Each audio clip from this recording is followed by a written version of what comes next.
So ஒரு Oscar winning sound டிசைனர்கிட்ட சொல்லி வந்து அவர் அவர் வந்து இவங்களை வந்து சந்திக்கிறார்.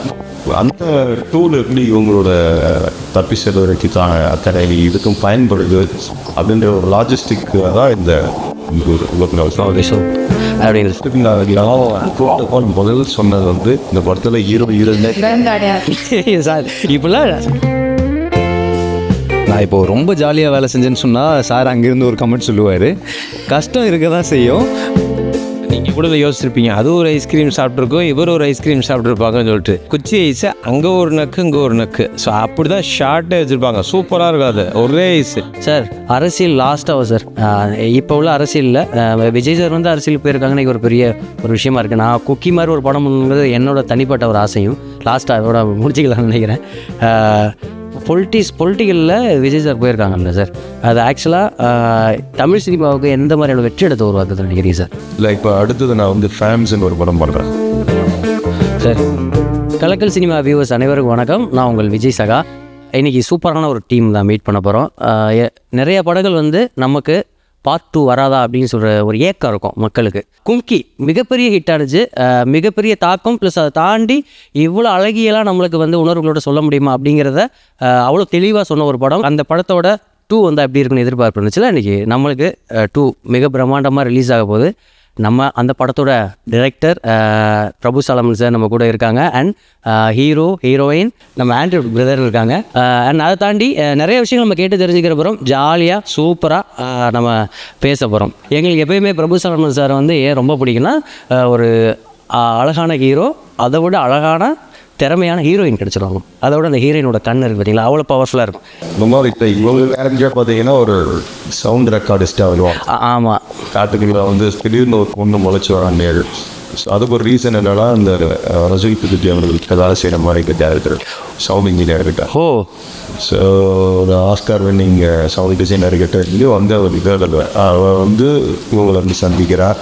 அந்த டூல் எப்படி இவங்களோட தப்பி செல்வதற்கு தான் அத்தனை இதுக்கும் பயன்படுது அப்படின்ற ஒரு லாஜிஸ்டிக் தான் இந்த ஓகே. ஸோ மேம் ஆக்சுவலாக கேட்குறேன் சார்.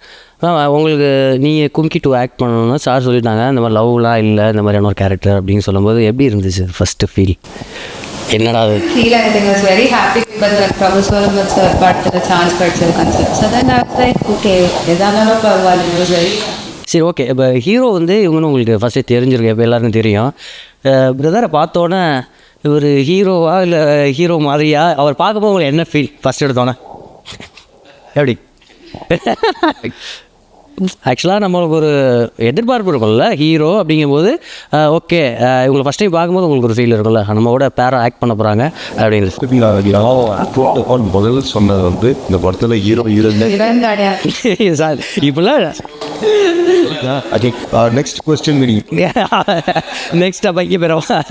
Super sir.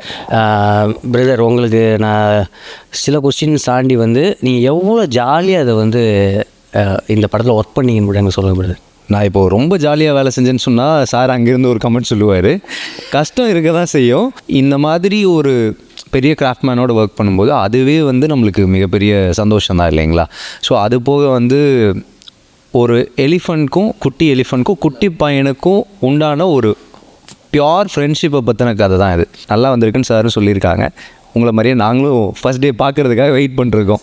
ஏன்னா சாரோட கேரக்டர் வந்து உருவாக்குறாங்க அப்படின்னா அது மக்கள் சார்ந்த தாண்டி வந்து அனிமல்ஸ் இந்த மாதிரியான விஷயங்கள்லாம் அவ்வளோ திங்க் பண்ணுவாங்க தான் அது தெரியும். நம்ம அதுக்குள்ளே போகவே முடியாது, ஏன்னா யாராலும் யோசிக்க முடியாது இன்றைக்குள்ள காலகட்டத்துக்கு. அப்படி இந்த கேரக்டர் வந்து ஒரு அனிமல்ஸ் கூட ஆக்ட் பண்ணுறோம், அது உங்களுக்கு புதுசு, சாருக்கு எக்ஸ்பீரியன்ஸ். அதை எப்படி கனெக்ட் ஆகிட்டீங்க? அந்த ஃபீல் எப்படி உணர்ந்தீங்க? அதை கூட எப்படி முடிஞ்சு? அதான் பிரதர், இப்போ டே 1 பார்த்தீங்கன்னா நானும் உன்னியும் அவனோட ரியல் நேம் நிலா படத்தில். ஸோ அவனும் நானும் வந்து ஐஸ்கிரீம் சாப்பிட்டுட்டு போகிற மாதிரி தான் ஃபர்ஸ்ட் டே ஷூட்டே. நீங்கள் கூட யோசிச்சிருப்பீங்க, அது ஒரு ஐஸ்கிரீம் சாப்பிட்ருக்கோம், இவர் ஒரு ஐஸ்கிரீம் சாப்பிட்ருப்பாங்கன்னு சொல்லிட்டு. ஒன்று குச்சி ஐஸு, அந்த குச்சி ஐஸை அங்கே ஒரு நக்கு இங்கே ஒரு நக்கு, ஸோ அப்படி தான் ஷார்ட்டே வச்சுருப்பாங்க. சூப்பராக இருக்காது ஒரே ஐஸு. எனக்கு பிரதர் வந்து நம்மளுக்கு தெரியும், ட்ராவலாகவே நாங்கள் பார்த்துருக்கோம், உங்களுக்கு தெரியாது. அவங்கள வந்து இந்த படத்தில் எப்படி சார் உங்களுக்கு கமிட் பண்ணி? ஒரு நண்பர் ஒருத்தர் இன்ட்ரோ பண்ணார். எனக்கு நான் நிகழ்ச்சிகள் பார்த்தது கிடையாது. எனக்கு வந்து ஒரு நண்பர் ஒருத்தர் வந்து நான் அவரை கேட்டுட்டு இருந்தேன். எனக்கு கிட்டத்தட்ட அவர் ரிலேட்டடாகவே இருக்கணும் அப்படின்ற நான் இன்னொன்று சஜஸ்ட் பண்ணுறேன் சார் அப்படின்னு சொல்லிட்டு தான் இவர் எனக்கு காட்டினார். அப்புறம் இவர் ஆஃபீஸ்க்கு வர வச்சேன். வரப்போ இவர் கண்ணாடி கழட்டிட்டு வந்துருந்தார். கண்ணாடியை போடுங்க. இந்த கேரக்டர் என்னென்னா ஒரு ரொம்ப ஒரு காத்தமுத்து அலைஸ் கேலிஸ் இருக்கு. ஓ அப்படியா? ஆஹா. அந்த ஊரில் வந்து ஒரு பேர் காத்தமுத்து. Okay sir. ஆனால் கேலிஸ்ன்னு வச்சுட்டு தெரியவார். ரொம்ப ஃப்ரெண்டுக்காக இந்த இந்த வம்படியாக போய் ஹெல்ப் பண்ணி மாட்டுவானுங்கள்ல. ஆமாம், இந்த மாதிரி ஒரு கேரக்டர். ஓ சூப்பர், கரெக்டு தான் சார். ஒரு தோற்றம் அது ஓகே. அதுக்கப்புறம் புலம்புறதுக்கான ஒரு முகம். ஆமாம். அப்புறம் உள்ளே போக போக போக சார் இதுக்காகத்தான் நம்மளை அந்த எம்டி கிளாஸை தூக்கி உள்ளே போட்டிருக்காரு அப்படின்னு சொல்லி எங்களுக்கு புரிய வந்தது. ஸோ அதுக்கப்புறம் வந்து முழுக்க முழுக்க சார் செதுக்கினதான்.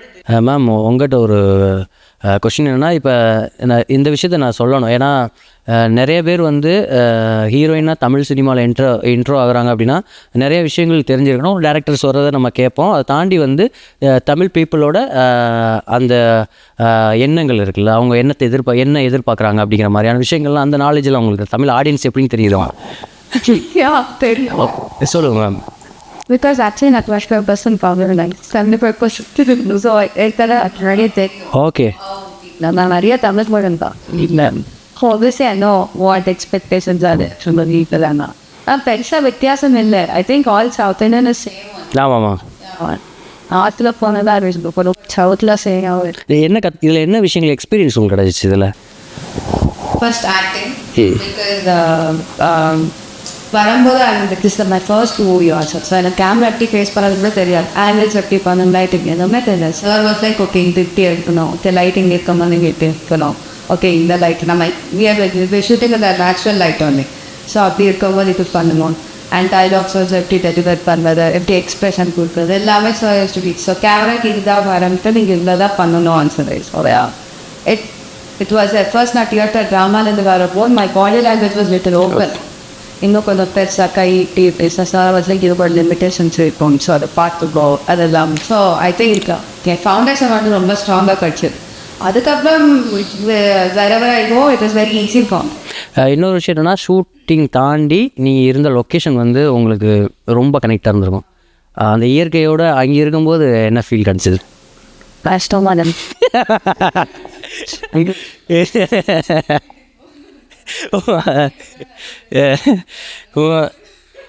இதில் வேற நான் என்னத்தை ரசிக்கிறது? ஃபோன் கிடையாது, வந்து கிடையாது, டிவி கிடையாது, எதுவுமே இல்லாத கேரவன் நம்ம ரூமில் ரொம்ப யானை தான் கேட்கும். இல்லை அதை தான் கேட்கும். தான் யானையில் தான் எங்களுடைய பயணமே. நம்ம எங்கே போகிறதா இருந்தாலும் அதுக்கு இல்லைன்னா பாப்பா நடந்து போவோம்னு சொல்லிட்டு மெதுவாக மலை மேலே நகட்டி கூட்டு போவாங்க. ஸோ வண்டியில் சார் சொல்லும் போது எஸ் சொன்ன மாதிரி எங்களை கொண்டு வந்து இறக்கி விட்டதோடு அவ்வளோதான் வாகனங்கள். மற்றபடி நம்மளா போவோம்பா அப்படின்னு சொல்லிட்டு கிளம்பிடுவோம். இப்போ நம்மளுக்கு ஸ்ட்ரகிள் தாண்டி வந்து அனிமல்ஸும் ஸ்ட்ரகிள் இருக்கும்ல சார், அதை எப்படி சார் நீங்கள் ஹேண்டில் பண்ணி அது எப்படி? அது இல்லை, ஃபஸ்ட்டு அந்த எலிஃபண்ட்டுக்கான லக்ஸரி ஏற்படுத்தி கொடுத்துட்டேன். அது ரொம்ப முக்கியம். ஸோ அதை வந்து அதுக்கான ஒரு அதோட இருப்பிடம் ஃபுல்லாக வந்து என்னென்னா நாங்கள் இருக்கிற ஜங்கிளில். ஸோ வைல்டு எலிஃபண்ட்ஸ் அதை வந்து அட்டாக் பண்ண போது நைட்டு பூரா அதுக்கு முன்னாடி நெருப்பு போட்டு எரிஞ்சிக்கிட்டே இருக்கும்.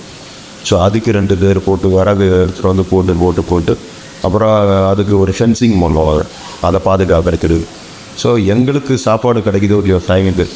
அதுக்கு ரெகுலராக பார்த்தீங்கன்னா எவ்ரி டே அதுக்கு வந்து we need 500 kgs of food.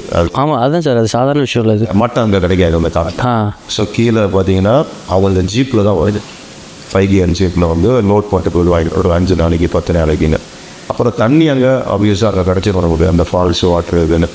அதுவே கிட்டத்தட்ட ஒரு 250 liters மேலே அது பிடிக்கும் டெய்லி. ஓகே. ஸோ ஃபஸ்ட்டு அதுதான் வந்து நாங்கள் வந்து ஓகே, அதுதான் ரொம்ப ஸ்ட்ரகிளாக இருக்கும்ண்ணா. அது தெரியும், அதான் யானை கட்டி தீனி போட்ட கதைன்னு. ஆமாம், நாங்கள் வந்து 70 நாள் பண்ணியிருக்காங்க. அப்பா என்ன எப்படி சார் இந்த மாதிரி உங்களுக்கு ரிஸ்க் எடுக்கிற மாதிரி தோணுது?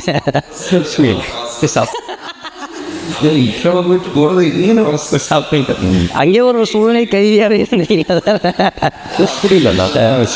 அவ்வளோதான். நீங்கள் உங்களுடைய பெர்ஸ்பெக்டிவ்ல அது பயங்கர கஷ்டம், இது எப்படி சார் தெரியாது. ஆமாம், இப்போ கேட்க சி இட் இஸ் நத்திங். நீங்கள் வந்து கம்பேரிட்டிவ் ஸ்டடின்னு எடுத்தீங்கன்னா குளோபல் சினிமாஸில் இப்போ அவங்கெல்லாம் படுற கஷ்டங்கள்லாம் பார்க்குறப்ப நம்மளாம் ஒன்றுமே வராது. அது ஜஸ்ட் ஒரு பீனட் தான், அவ்வளோதான். அவங்களோட அந்த டஃபர் ஒரு எனக்கு ஐக்கான் நான் பார்க்குறது டேவிட் லீனில் வரைக்கும் கூட லாரன்ஸ் ஆஃபர்.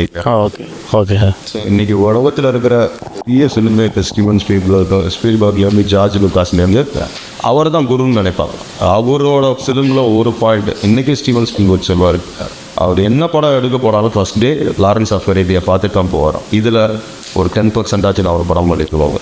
ஸோ அவங்கெல்லாம் அந்த காலத்தில் ஒரு ஃபெசிலிட்டியும் இல்லாதப்போ சகாராவில், அதாவது 53 degrees எப்படி அதெல்லாம் நல்லா நிற்கணும். அதுதான் பயங்கரமாக இருக்கும் சார். ஆக்சிஜனே இருக்க அதில் வந்து அவங்க வந்து ஒரு ஃபிலிம் மேக்கிங் வந்து இன்றைக்கி யூடியூப்பில் இருக்கும் லாரன்ஸ் ஆஃப் அரேபியா அன்றைக்கின்லாம்.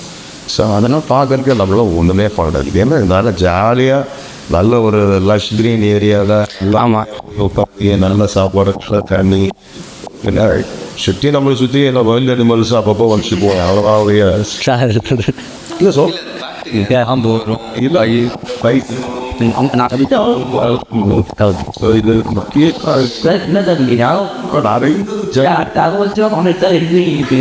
இல்லை அடுத்து சார் எடுக்கிறாங்களே சிங்கத்தை வச்சு படம் எடுத்துகிட்டு இருக்காங்க மேம் பொண்ணு. நீங்கள் ஒரு டேஞ்சர் பண்ண சார். தொடர்ந்து இந்த மாதிரி திரைப்படங்கள் எடுக்கிறதுனால சரி மனிதனையும் மனித இதை பற்றி என்னோட மைண்டாக. ஆமாம், குழந்தைகள் வந்து ஒரு பெரிய உலகம். அந்த உலகத்துக்கான திரைப்படங்கள் வரதே கட்டு. ஸோ நம்மளால் முடிஞ்சது அப்பப்போ ஒரு செல்லுவார். இப்போ பார்த்தீங்கன்னா ஸ்பீல்பர்க் ஒரு பக்கம் ஸ்கின்லெஸ் லிஸ்ட்னு ஒரு படம் எடுப்பார். திடீர்னு இந்த பக்கம் பார்த்தீங்கன்னா ஜுராசிக் பார்க் பிகிடி படங்கள் கொடுப்பேன். ஆமாம் சார் வந்து பேலன்ஸ் ஆகிட்டே வரும். எங்களுக்கு வந்து என்னென்னா ஒரு ட்ரீட் இருக்கும். நான் அந்த எமோஷனல் ப்ளஸ் வந்து இதெல்லாம் படம் பார்க்கும்போது தெரிஞ்சிடும். அதை நான் வந்து கேள்விக்குள்ளேயே வரல. நான் இது நியூ ஃபேஸஸ் வச்சு நீங்கள் படம் பண்ணியிருக்கீங்க அப்படிங்கும் போதே அது ஒரு எக்ஸைட்மெண்ட்டோட இருக்குது. ஒரு ஸ்ட்ரகிள்ஸ்லாம் கண்டிப்பாக மிகப்பெரிய ஹிட் ஆகும். எங்களுக்கு சூப்பரான ஒரு ஹீரோ, அதனால் வந்து அடுத்தடுத்து மிகப்பெரிய இடத்துக்கு நீங்கள் போவீங்க. சூப்பரான ஒரு கலைஞர்கள் நம்ம இண்டஸ்ட்ரியில் வர போகிறாங்க, அந்த இடத்த ஃபீல் பண்ண போகிறாங்க. சார் அரசியல் லாஸ்ட்டாக சார் இப்போ உள்ள அரசியலில் விஜய் சார் வந்து அரசியலுக்கு போயிருக்காங்கன்னு ஒரு பெரிய ஒரு விஷயமா இருக்குது. நான் குக்கி மாதிரி ஒரு படம் பண்ணுங்கிறது என்னோட தனிப்பட்ட ஒரு ஆசையும். லாஸ்ட்டாக அதோட முடிச்சிக்கலாம்னு நினைக்கிறேன். பொலிட்டிக்கலில் விஜய் சார் போயிருக்காங்கல்ல சார், அது ஆக்சுவலாக தமிழ் சினிமாவுக்கு எந்த மாதிரியான வெற்றி எடுத்து உருவாக்குதுன்னு நினைக்கிறீங்க சார்? இல்லை இப்போ அடுத்தது நான் வந்து ஃபேம்ஸ்ன்னு ஒரு படம் பண்ணுறேன் சார். என்ன சிங்கம்னு சொன்னீங்க முடியுதா சார்? இப்போ நீங்கள் கேட்ட கேள்விக்கு ஃபேன்ஸ் பதில் சூப்பர். அது ஒரு பொலிட்டிக்கலாக ஒரு படம் முழுக்க. ஓகே, ரொம்ப ரொம்ப நன்றி. உங்களுக்கு வாழ்த்துகள் பிரதர். மிகப்பெரிய கமர்ஷியல் ஹீரோவாக நீங்கள் வரணும். சாரோட ஆர்டிஸ்ட் எல்லாமே கமர்ஷியல் ஹீரோ வந்துடுவாங்க. இந்த படத்துக்கு மிகப்பெரிய அவார்டும் கிடைக்கணும். கேமரா ஒர்க் பற்றி சொல்ல தேவையில்லை. சுகுமார் சார் மியூசிக் அது எல்லாமே வந்து எடிட்டிங் எல்லாமே நல்லபடியாக வந்திருக்குன்னு எங்களுக்கு ஆசை நம்பிக்கை இருக்குது சார். எல்லோரும் மாதிரியே மிகப்பெரிய எதிர்பார்ப்போடு இருக்கும். அந்த படம் மிகப்பெரிய தாக்கத்தையும் உருவாக்கணும். Thank you so much sir. டூ பொறுத்த வரைக்கும் ஒரு ஒரு ஆழமான ஒரு ஆசையை பேசப்போகுது. சூப்பர்ஸ்டிஷியஸு ஊடகத்துக்கு எதிரான சில குரல்களாக கொடுக்க போகிற அந்த படம் நம்மளுடைய சுகத்துக்கங்களுக்காக அடுத்தவங்களை நம்ம படிக்கக்கூடாதுன்றதை ரொம்ப வெளிப்படையாக அந்த படம் பேசும். ஸோ கும்ப்யூட்டோ ஒரு பெரிய அனுபவம் வாய்க்கும். திரையரங்கில் வந்து பாருங்க. Enjoy. Thank you sir. Thank you so much.